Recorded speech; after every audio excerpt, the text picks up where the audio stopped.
Well, hey guys, welcome back to Ceramics. It's Mrs. New here. We are starting project 2 today, and yeah, we got some good sounds going here.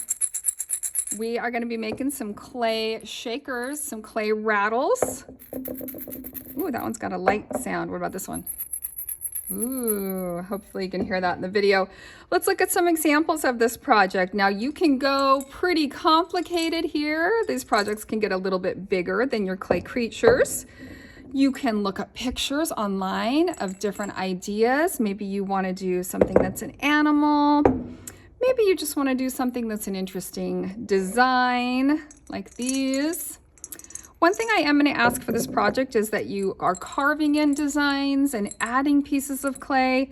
And again, these are just a few that I have sitting around the classroom that are from previous students, okay? But you're going to want to think about something with some personal relevance. So what's something that's a shape that has some meaning to you, right? Something about your personality, something that you could do. Now realize that the rattle starts as kind of a round ball. You can do a little bit of shaping to that, like this kind of football shape here, or the body here of the walrus. You can also make it into a square pretty easily. But again, this is a smaller project, so we're going to keep it kind of simple. These are just a couple examples, and I'll have them around the classroom. So let's move these aside, and let's get started with our clay. Now, if in your bag of clay you don't have enough to start this project, please come to the back demo table and get yourself a little bit more. That's fine with me. And when you get your piece, or if you have some left, we're going to make it into 2 pieces of clay that are about the same size.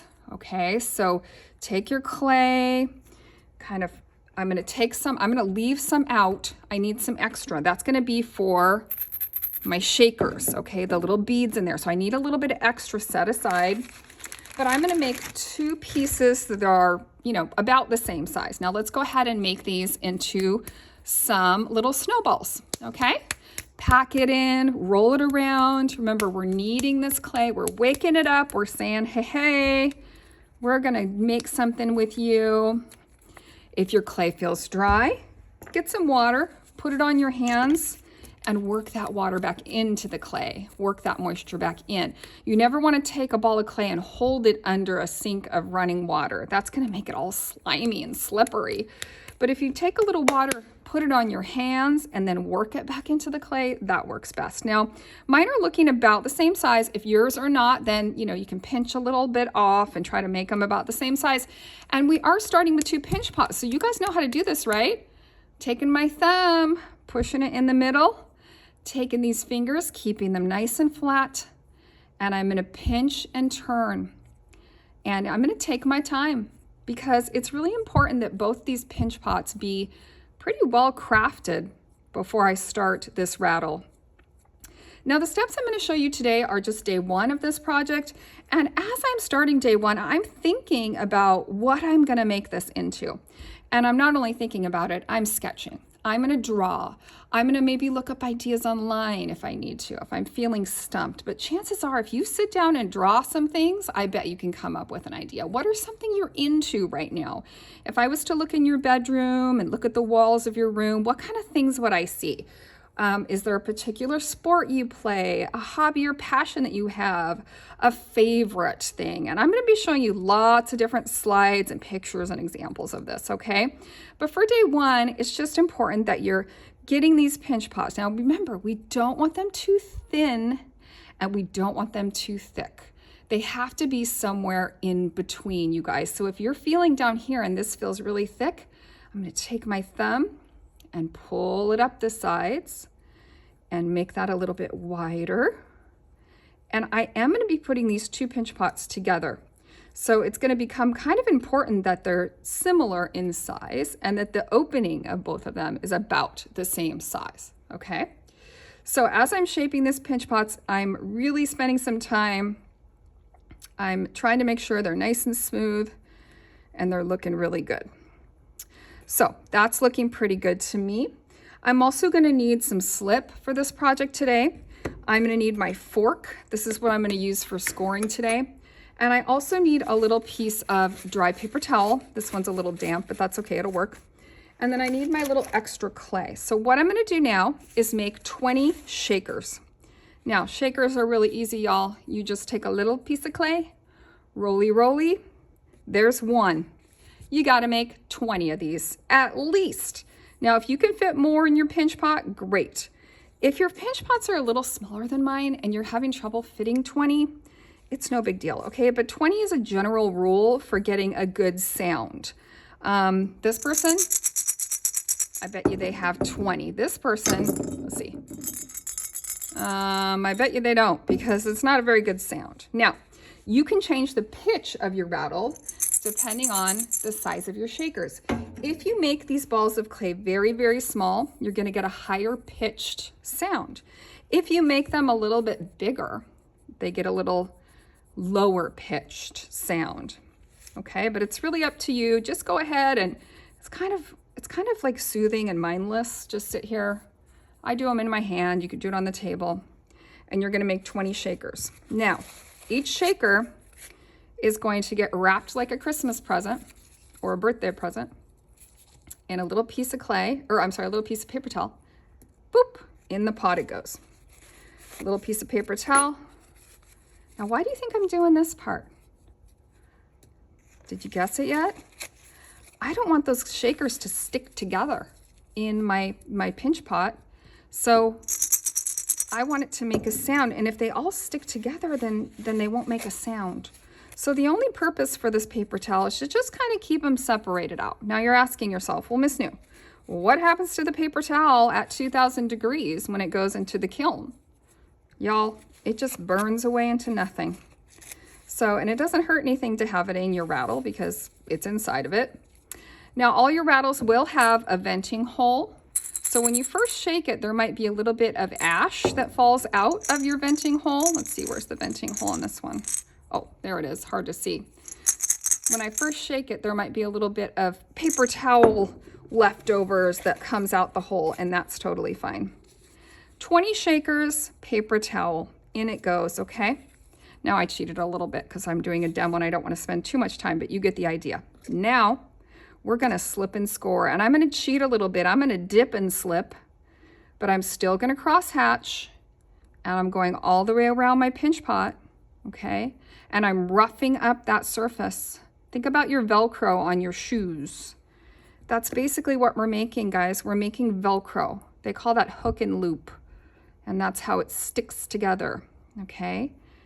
Dip and slip. Get a little slip on there, go back and forth, rough that up. Okay, that's looking pretty good. And now I'm gonna go ahead and enclose this rattle. See how I got my shakers in there? Tricky, tricky. Now, right now it looks like an ugly potato. So let's see what we can do to fix that. I'm gonna take a little bit of this clay, pull it down, maybe take this side, pull it up. And I'm gonna do that all the way around. And I'm gonna erase that gap. Now, if I'm having a little trouble and I can't get it erased, I can cheat a little bit. Let's put a little coil, a little snake in that gap. Doot. Let's use that clay to kind of help blend that shut. Hey, there we go. Okay. So if your two pinch pots are very different in size, use that little trick. Lay a little snake in there to help you blend it. Notice I'm not blending this way back and forth. That won't really do anything. I've got to go up and down. And I'm not really using any more slip either, because that would make this too wet on the outside. Right here, I'm having a little bit of trouble. I'm going to go back in with that snake. I'm going to lay it into the gap. And I'm going to blend it back and forth. Good. All right, again, kind of looks like an ugly dinosaur egg still. Not the most attractive thing, but just trust me, y'all, it's going to get better, okay? This is where you want to be. Now, if you can get to this point today, perfect. That would be the goal. If you're already to this point, let's shape this a little bit. I'm just going to roll it on the table, just gently. And if I already kind of know what shape I might want to do, so let's say I want to make a football. I'm going to start to pull it out this way. Let's say I want to make a sphere. I want it to be a perfect circle because I'm going to make a Pokemon ball. Then I'm going to start to not make it a football shape, but make it more rounded. Use your table to help you. Now you can't do too much pushing because this has trapped air in it now. Think about a little bag of Cheetos. You have a little bag of chips. If you were to push that bag of chips and push it and push it and push it, well, it's not going to change the shape because it's got air inside of it. So you can't change the shape too much, but if you are trying to change the shape, let's say I want to make a cube. Let's just see what would happen if I make a little venting hole. Now, I'm going to put my needle tool in. I'm going to roll it around. I don't want it big enough for my shakers to fall out, but I do want it big enough to vent. So one of the really important things on this project is that all of your rattles, if you look at all of these, they all have a venting hole. And that's because, where's the venting hole? It's someplace on here. That's because air, when it heats up, it expands.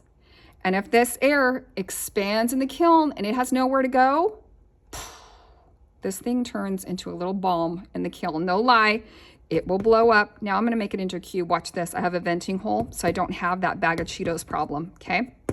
Now I'm just going to paddle it on my table. I want 1, 2. Now I can change the shape a little bit more because that air has somewhere to escape out. The air needs someplace to escape out in the kiln. Otherwise, it's going to blow up. And the problem is, y'all, it's not just sitting by itself. It's sitting in the kiln with a bunch of other projects. And when this one blows up, it breaks this one and this one and this one.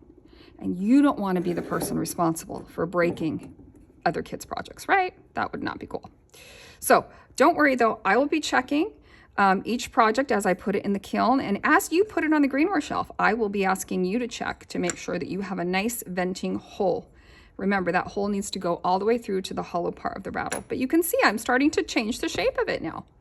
And this is about as far as I'm going to be able to get on day 1. Now, if I do get this far and I still have time, well, Gus, what am I going to do? What's my drawing? Do I need to start making pieces for other things? But honestly, on day 1, this is as far as I would ever want you to get. Now I need to wrap this up. All right, so I'm going to find a small wear board. I just happen to have some here. I'm going to put this on a wear board. I'm going to put a little bit of wet paper towel. 1, 2, 3. Not more than 3 pumps of the paper towel. You don't need it. Water. Squeeze out the extra. I'm doing that over here in the sink. Squeeze out the extra. A little bit of a mummy. I don't need too much, just enough to keep it workable, because guess what? I have a B-day now. I don't get to come to this class. It's so sad. So this guy's got to sit in my drawer. What am I forgetting? Oh yeah, a plastic bag. You guys, if I just leave it like this, I want you to think about bread. If you leave bread sitting on the counter with a wet paper towel over it and you don't put that bread back in a bag, is that bread going to be any good in the morning? Nope. It's going to be dry as a bone. So I'm going to grab my bag.